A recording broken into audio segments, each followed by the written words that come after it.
오늘 잠언 11장의 말씀을 통하여서 의인의 열매는 생명나무라 라는 제목으로 말씀 나눠보도록 하겠습니다.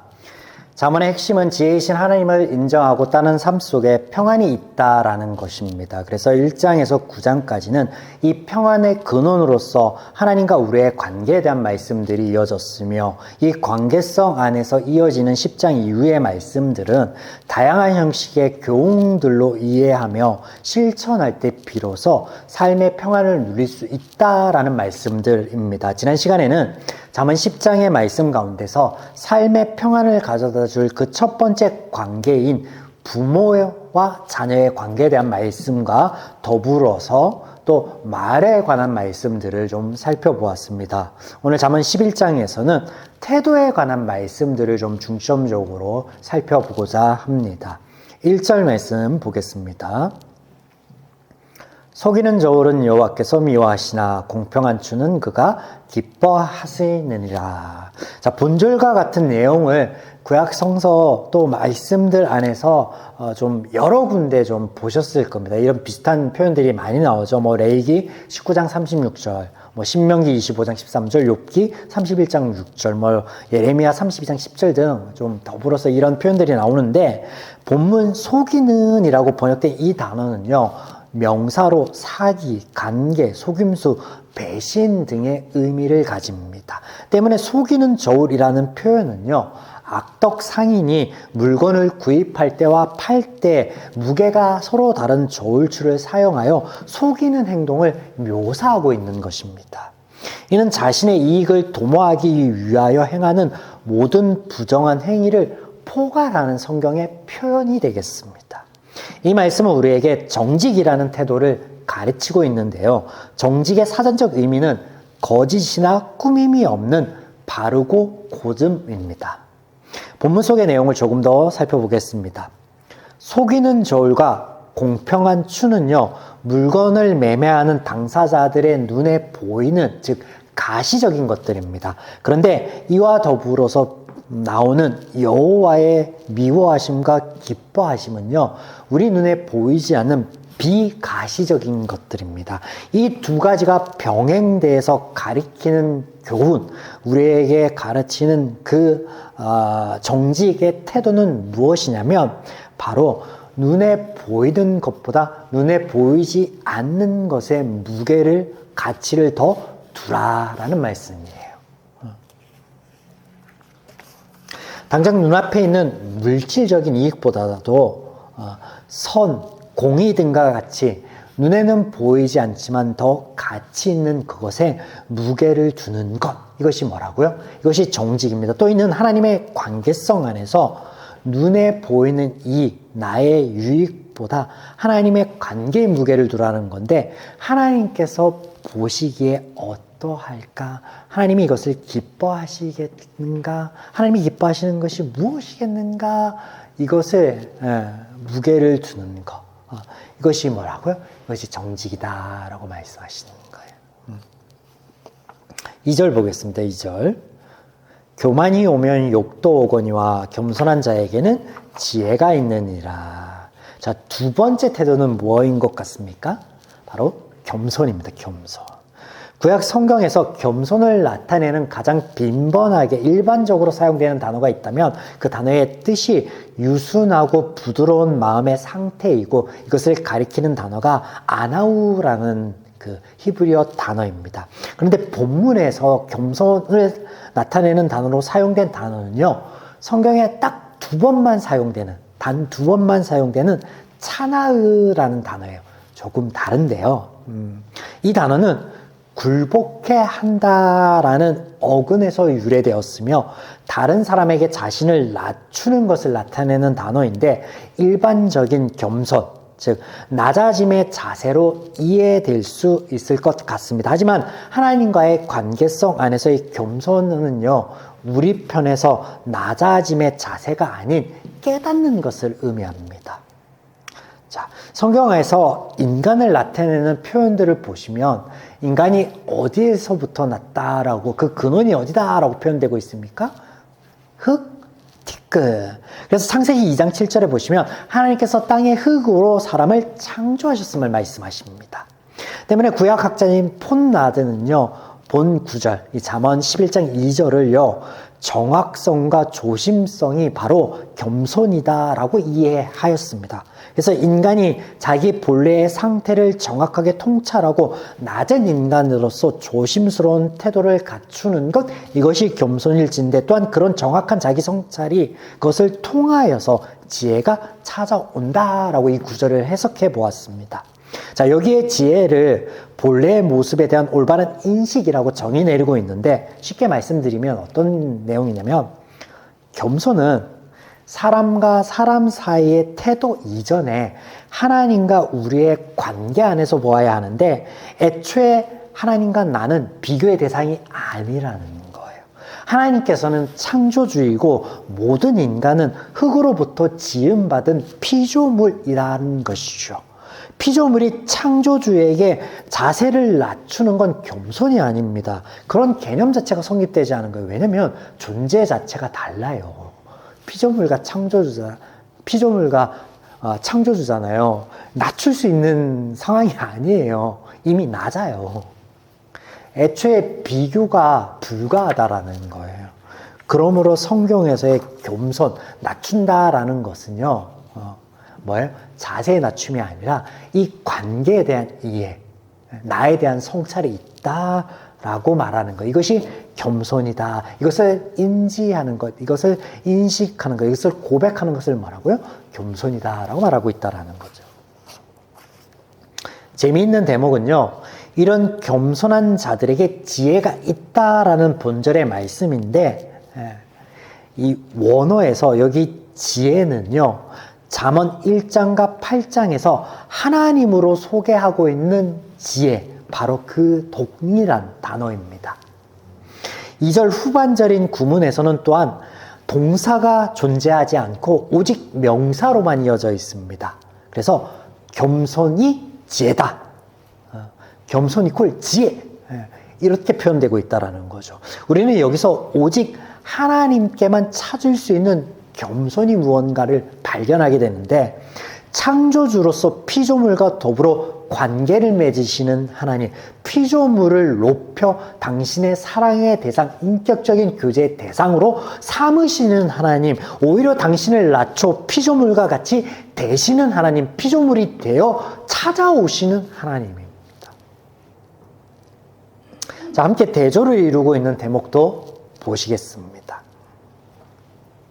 교만에 대하여 말씀하고 있습니다. 여기서 교만은 치욕과 함께 온다라고 표현되고 있습니다. 원어를 직설적으로 표현해 보면 교만이 오면 치욕도 오고 치욕이 오면 교만도 온다라고 할 수 있겠습니다. 즉 교만과 치욕이 한 세트이다라는 것이죠. 치욕이라는 단어는요, 상당히 자극적이면서 직설적인 용어예요.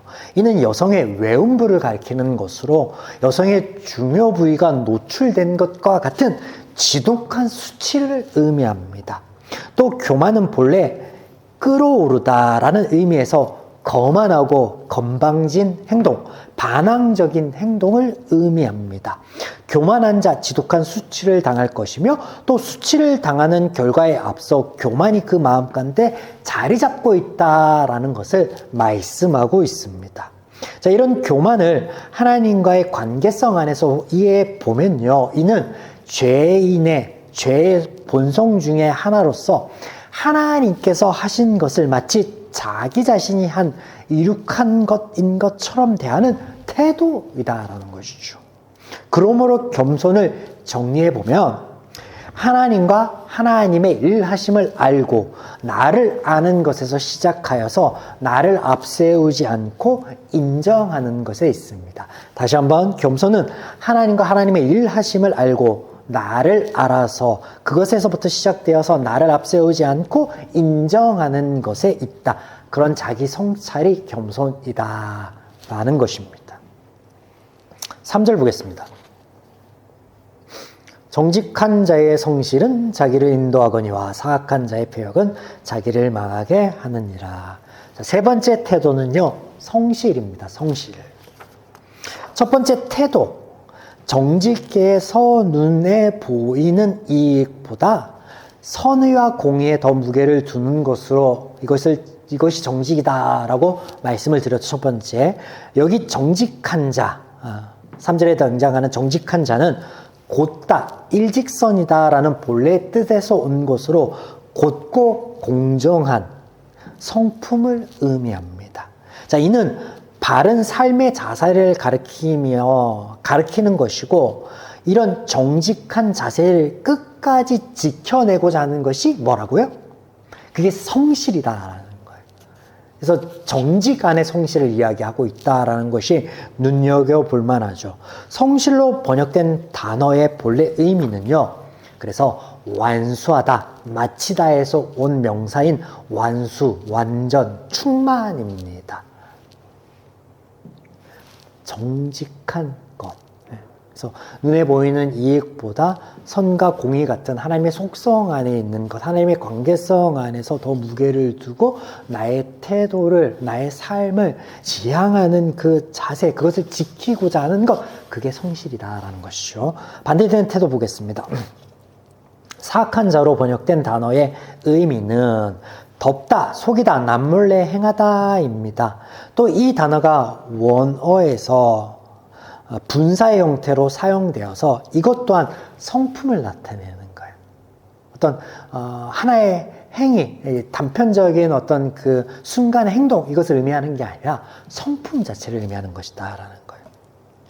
그러므로 성실은 하나님 안에 선과 의를 끝까지 지키는 삶의 자세를 갖되 다른 이들이 보지 보든지 의식하든 의식하지 않든지 한결같음을 말하는 거예요. 그게 뭐라고요? 그게 성실이다. 자, 여기까지 하나님과의 관계성 안에서 나 자신, 내가 취해야 할 태도로서 우리가 살펴본 세 가지 무엇이었죠? 정직, 겸손, 성실을 살펴봤습니다. 이제 나와 타인의 관계 안에서 취해야 될 태도에 대해서 살펴보겠습니다. 11장 24절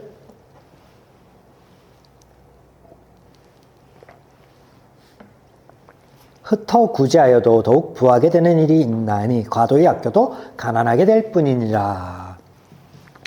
타인과 관계 안에 취해야 할 첫 번째 태도는요, 자비입니다. 자비.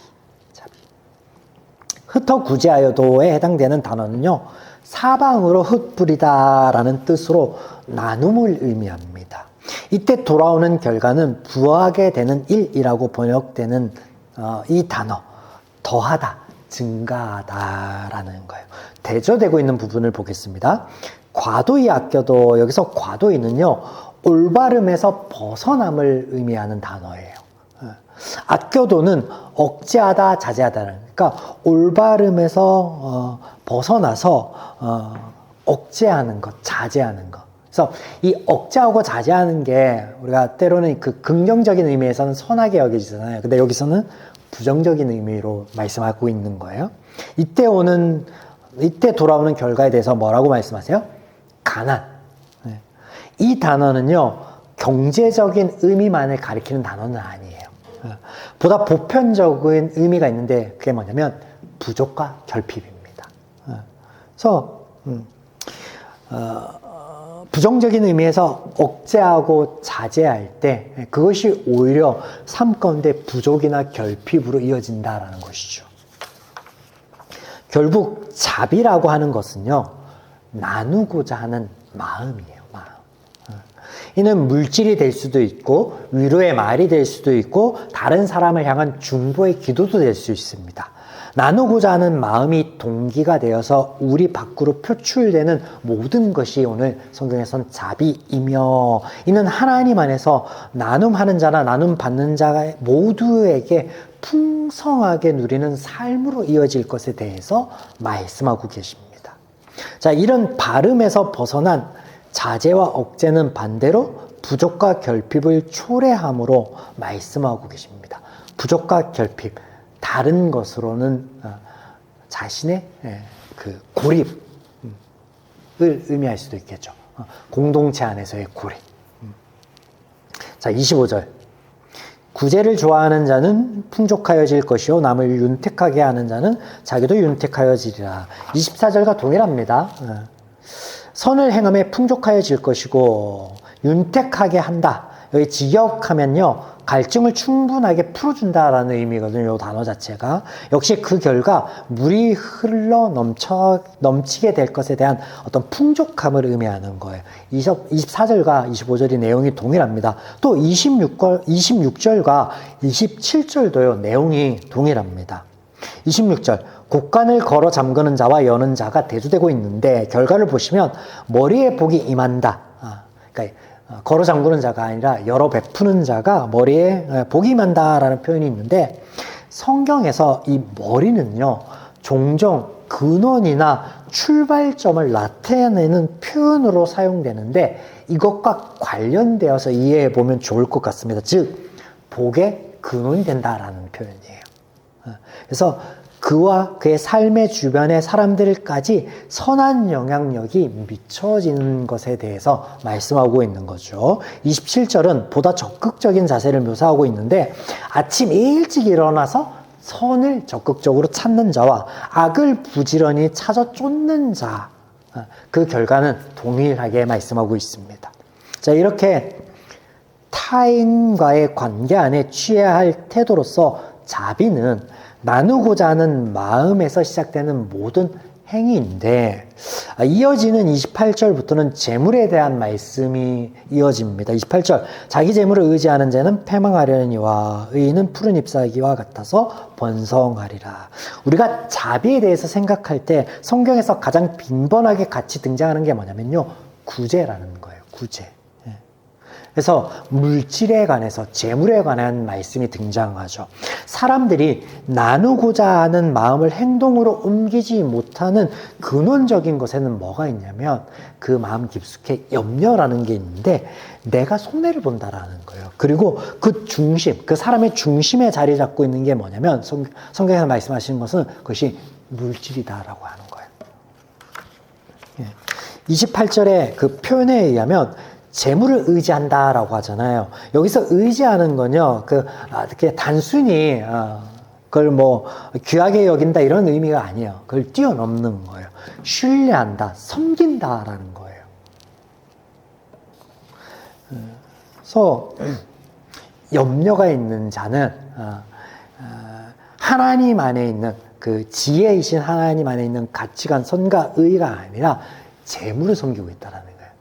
그러므로 가진 것이 많다라고 생각하는 자는 쉬 나눌 수 없고, 반대로 가진 것이 없다라고 하는 사람도요, 여유 없음을 성경은 말씀하십니다. 내가 하나님께 받은 것이 없어, 내가 하나님으로부터 받은 은혜와 복이 없어, 나는 아무것도 사람들에게 나눠줄 수 없어 라는 그 궁핍한 마음은요, 나눌 수 없는 거예요. 나눔으로 이어지지 않는 거예요. 자, 나눔의 실천, 자비의 태도를 가지는 자에게 오는 풍성함에 대해서 또한 하나님께서는 다음과 같은 말씀을 하심으로 중요성에 대해서 강조하시는데, 30절 말씀을 끝으로 보시겠습니다. 30절. 의인의 열매는 생명나무라, 지혜로운 자는 사람을 얻느니라. 자, 의인의 열매는, 여기 의인은 잠언 전체에서 말씀하시는 하나님과 바른 관계 안에 있는 자, 말씀을 듣고 따르는 자이며, 또 함께 살펴본 11장의 말씀 안에서 나눈 것들은 선한 태도를 가진 자로서 정직, 겸손, 성실, 자비를 가진 자에게 드러나는데, 그 열매에 대해서 두 가지를 말씀하십니다. 생명나무와 사람 얻음. 생명나무는 살아있는 나무를 말하는 거예요. 살아 숨쉬는 나무. 그래서 시절을 쫓아 푸른 잎을 내고 열매를 맺는 것, 시편 1편에서 말씀하시는 시절을 쫓아 잎사귀가 푸르고 그 푸름이 드리워서 무사람과 새들의 안식과 쉼터가 되는 것과 같은 복 있는 삶, 평안의 삶을 의미한다. 또 사람 얻으면요, 여기 사람이라고 번역된 단어는요, 그 사람이 아니라 사실은 영혼이요, 네페시, 영혼인데, 단순히 사람의 환심을 사는 정도를 의미하는 게 아니에요. 그럼 뭐냐? 영혼을 얻는다는 것이 뭐냐? 더불어서 구원의 은혜, 평안의 삶을 함께 나누고 누린다라는 성경적인 의미를 내포하고 있는 거예요.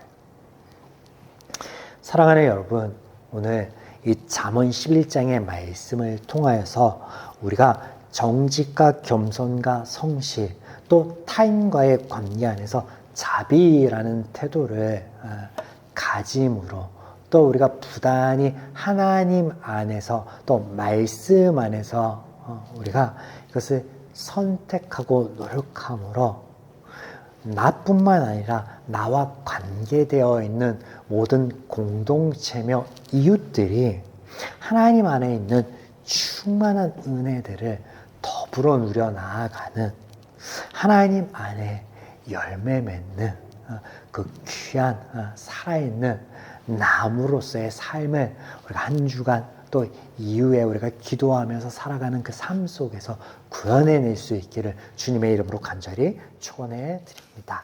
아멘.